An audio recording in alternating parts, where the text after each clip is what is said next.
दोस्तों स्वागत है आप सभी का हमारे इस वीडियो में। दोस्तों मैं गोविंद जायसवाल। दोस्तों आज हम यहाँ पर बात करने वाले हैं क्लास 10th मैथमेटिक्स के पहले चैप्टर के पहले टॉपिक के बारे में। तो दोस्तों आपका जो पहला चैप्टर है वो है वास्तविक संख्याएं, और इस चैप्टर का जो पहला टॉपिक है वो है यूक्लिड विभाजन प्रमेयिका। तो यहाँ पर आज हम इस वीडियो में यूक्लिड विभाजन प्रमेयिका के बारे में पढ़ेंगे, और इसी से रिलेटेड आपके प्रश्नावली 1.1 में एक क्वेश्चन है, उस क्वेश्चन को मैं करूंगा, और बाकी आपके इस प्रश्नावली में जितने सारे क्वेश्चन बचेंगे उसको इस वीडियो के बाद में एक वीडियो आने वाली है, इसी की दूसरी एपिसोड होगी, उसमें मैं आप सभी को क्लियर करूंगा। तो यहाँ पर हम जानते हैं कि यूक्लिड विभाजन प्रमेयिका होता क्या। अब दोस्तों इस चीज को समझने के लिए यहाँ पर हम एक भाग करेंगे, और एक ऐसा भाग करेंगे कि जिसमें शेषफल आवे। तो यहाँ पर हम एक भाग ले लेते हैं 21 का, यानी 21 में हम भाग करते हैं 4 से। तो 4 का हम पहाड़ा जब 5 बार पढ़ेंगे तो हमें मिलेगा यहाँ पर नीचे 20, और जब हम 21 में से 20 को माइनस करेंगे तो यहाँ पर नीचे बच जाएगा 1। तो यहाँ पर जब हम भाग किए तो यहाँ पर हमको एक शेषफल मिल गया 1। तो ये भाग हमने ले लिया। अब यहाँ पर मैं आप सभी को बताना चाहूँगा कि ये जो 4 है, यानी कि जिससे भाग किया जाता है उसको हम बोलते हैं भाजक। तो ये हमारा हो गया भाजक। उसके बाद में यहाँ पर ये जो 21 है, यानी कि बीच में जो ये स्थित होता है उसको हम बोलते हैं भाज्य, यानी कि जिसमें भाग किया जाता है उसको हम बोलते हैं भाज्य। तो यहाँ पर ये जो बीच में 21 है ये हमारा होगा भाज्य। उसके बाद में कितनी बार, यानी भाग करने के लिए कितनी बार पहाड़ा पढ़ा जाता है वो आपका दर्शाता है भागफल को, यानी कि यहाँ पर ये जो 5 है ये आपका होगा भागफल। उसके बाद में नीचे भाग करने पर जो शेष बच जाता है उसको हम बोलते हैं शेषफल। तो यहाँ पर ये जो 1 हमारा है ये हो जाएगा शेषफल। अब यहाँ पर मैं आप सभी को बताना चाहूँगा कि ये जो भाज्य है, भाज्य को लिखा जाता है ए से। तो यहाँ पर हम भाज्य को ए से लिख दिए। उसके बाद में यहाँ पर ये जो भाजक है, इस भाजक को लिखा जाता है बी से। तो यहाँ पर हमने भाजक को बी से लिख दिया। उसके बाद में यहाँ पर ये जो भागफल होता है, भागफल को लिखा जाता है क्यू से। तो यहाँ पर जो भागफल है, भागफल को हमने लिख दिया क्यू। उसके बाद में यहाँ पर ये जो शेषफल है 1, इस शेषफल को लिखा जाता है आर से। तो यहाँ पर हमने शेषफल को लिख दिया आर से। अब यहाँ पर मैं आप सभी को बताना चाहूँगा कि ये जो बीच में 21 है, अगर इस 21 को प्राप्त करना हो तो यहाँ पर अगर हम 4 का पहाड़ा 5 बार पढ़ें तो 4 पंचे 20, और इसी में अगर हम नीचे शेषफल को जोड़ दें तो 20 और 1 21 हो जाता है। तो इस प्रकार से यहाँ पर हम लिख सकते हैं 21 बराबर 4 गुणे 5 प्लस 1, जहाँ पर ये जो 4 है वो हमारे यहाँ पर भाजक है, और यहाँ पर जो 5 है ये हमारा भागफल है, और यहाँ पर ये जो 1 है वो हमारा शेषफल है। अब यहाँ पर हम क्या करेंगे कि यहाँ पर 21, 4, 5 और 1 के स्थान पर ये जो है उसको यहाँ पर हम दर्शा देंगे। तो यहाँ पर 21 जो हमारा है ये हमारा है भाज्य, और भाज्य को हम लिखते हैं ए से। तो यहाँ पर हम लिख देते हैं ए, और बराबर लगा है बराबर लगा देते हैं। उसके बाद में यहाँ पर ये जो 4 है ये हमारा है भाजक। तो भाजक को हम लिखते हैं बी से। तो यहाँ पर हमने लिख दिया बी। उसके बाद में यहाँ पर गुणे लगा है तो यहाँ पर हमने इंटू लगा दिया, और उसके बाद में यहाँ पर ये जो 5 है, 5 हमारा है भागफल, और भागफल को लिखते हैं क्यू से। तो यहाँ पर हमने लिख दिया क्यू। उसके बाद में प्लस लगा है प्लस लगा दिए, और 1 हमारा है शेषफल, और शेषफल को लिखते हैं आर से, और यहाँ पर हमने लिख दिया आर। तो यहाँ से हमको एक सूत्र प्राप्त हो गया a equal to b q plus are.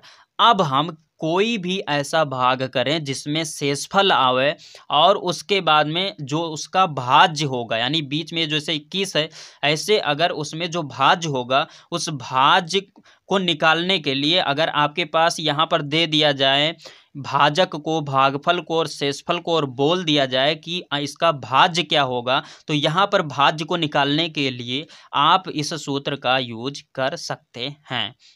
तो ये जो सूत्र है, इस सूत्र को दर्शाता है यूक्लिड विभाजन प्रमेय का। यही आपका यूक्लिड विभाजन प्रमेय का है। अब एक चीज मैं आप सभी को और भी इसमें बताना चाहूँगा यूक्लिड विभाजन प्रमेय का में ही ये है कि जैसे कि यहाँ पर ये जो 4 है, ये 4 है, ये इस शेषफल से बड़ा होगा, यानी कि ये जो भाजक होगा वो हमेशा इस शेषफल से बड़ा होगा, क्योंकि जब भाजक इस शेषफल से अगर कहीं छोटा हो जाएगा तब तो हम एक बार और पहाड़ा पढ़ सकते थे, लेकिन यहाँ पर शेषफल हमेशा छोटा हो जाता है। तो 4 एक अन्नम 4, तो 4 ज़्यादा हो गया, एक कम हो गया, तो माइनस ही नहीं होगा। तो इस प्रकार से यहाँ पर आप ध्यान से देखें तो यहाँ पर ये जो शेषफल है, ये शेषफल भाजक से हमेशा छोटा होता है, और उसके बाद में ये जो शेषफल होता है वो 0 या 0 से बड़ा होता है। तो यहाँ पर हम लिख सकते हैं 0 से बड़ा या बराबर होता है r, यानी कि शेषफल, और इस शेषफल से बड़ा होता है आपका भाजक यानी कि b। तो यहाँ पर हम लिख सकते हैं 0 से बड़ा r और उसके बाद में r से बड़ा b। तो यही आपका है यूक्लिड विभाजन प्रमेय का। अब हम इसी यूक्लिड विभाजन प्रमेय का पर आधारित सवाल को करेंगे। एक चीज़ यहाँ पर मैं आप सभी को बता दूं कि ये जो मैं सवाल अब करने जा रहा हूँ, ये सवाल है आपके प्रश्नावली 1.1 का पहला सवाल। और पहला सवाल जो है वो है, वह संख्या ज्ञात कीजिए जिसे 61 से भाग देने पर भागफल 37 तथा शेषफल 15 प्राप्त होता है। अब मैं आप सभी को बताना चाहूँगा कि ये जो सवाल है, इस सवाल में क्या क्या दिया गया है, इसको सबसे पहले यहाँ से ध्यान से देखते हैं। तो ऊपर लिखा है क्वेश्चन में, वह संख्या ज्ञात कीजिए जिसे 61 से भाग देने पर, यानी कि 61 से भाग देना है, तो जिससे भाग दिया जाता है उसको हम क्या बोलते हैं, भाजक। और भाजक को हमने लिखा था वहाँ पर v से, तो यहाँ पर हम लिख सकते हैं दिया है और फिर लिखेंगे भाजक b बराबर 61। तो यहाँ पर हमने लिख दिया। उसके बाद में आगे पढ़ें तो यहाँ पर लिखा है देने पर भागफल 37। तो यहाँ पर लिखा हुआ है भागफल और लिखा हुआ है 37। तो भागफल को हम लिखते हैं q से, तो भागफल q बराबर हमने यहाँ पर लिख दिया 37। उसके बाद में लिखा है तथा शेषफल 15 प्राप्त होता है। तो यहाँ पर शेषफल दिया गया है और शेषफल को हम लिखते हैं r से, तो शेषफल r बराबर 15 लिख दिया। अब यहाँ पर ज्ञात क्या करना है इसको ध्यान से देखेंगे। तो यहाँ पर लिखा है वह संख्या ज्ञात कीजिए जिसे 61 से भाग देने पर, यानी कि जो संख्या ज्ञात करना है उसमें हमें 61 से भाग देना है। तो हमने बताया था जिसमें भाग दिया जाए उसको हम बोलते हैं भाज्य। तो यहाँ पर हमारा हो जाएगा भाज्य a बराबर, और हमें भाज्य a को ज्ञात करना, तो यहाँ पर हम लगा देते हैं क्वेश्चन मार्क। अब हमको पता है यूक्लिड विभाजन प्रमेय का, तो यहाँ पर यूक्लिड विभाजन प्रमेय का के अनुसार लिखेंगे, और उसके बाद में यहाँ पर जो हमें सूत्र मिला था वो लिखेंगे a बराबर BQ प्लस R। अब यहाँ पर जितने मान हमको दिए गए हैं उसको इस सूत्र में रख देंगे, और उसके बाद में जो हमें नहीं दिया गया है वो प्राप्त हो जाएगा। तो यहाँ पर a का मान नहीं दिया गया है तो हम a को ऐसे लिख देते हैं, बराबर लगा देते हैं। b का मान दिया गया है 61, तो यहाँ पर हमारा जो भाजक b है वो 61 है, तो हम यहाँ पर 61 लिख दिए। फिर इंटू लगा है, हम यहाँ पर गुणे का निशान लगा देंगे। फिर यहाँ पर q लिखा है, q हमारा है भागफल और भागफल का मान है 37, तो यहाँ पर हम 37 लिख देंगे। उसके बाद में यहाँ पर लिखा हुआ है प्लस, तो यहाँ पर हम प्लस लिखेंगे, और यहाँ पर लिखा हुआ है r, तो r का मान हमारा है 15 यानी शेषफल, तो हमने लिख दिया 15। अब यहाँ पर जब हम 61 का 37 से गुणा करेंगे, तो आप 61 का 37 से गुणा कीजिएगा, और जब आप गुणा करेंगे तो आपको मिलेगा 2257। यहाँ पर हम लिख देते हैं डायरेक्ट 61 का 37 से गुणा कर 2257 प्लस, अब यहाँ पर 15 बचा तो 15 को लिख दिए।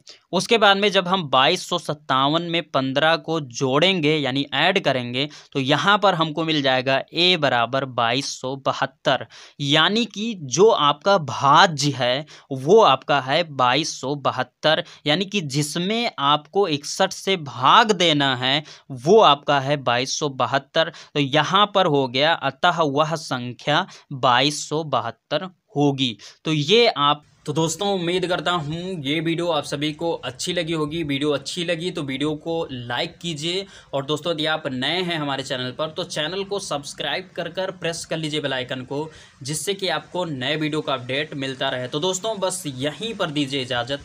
जय हिंद, वंदे मातरम।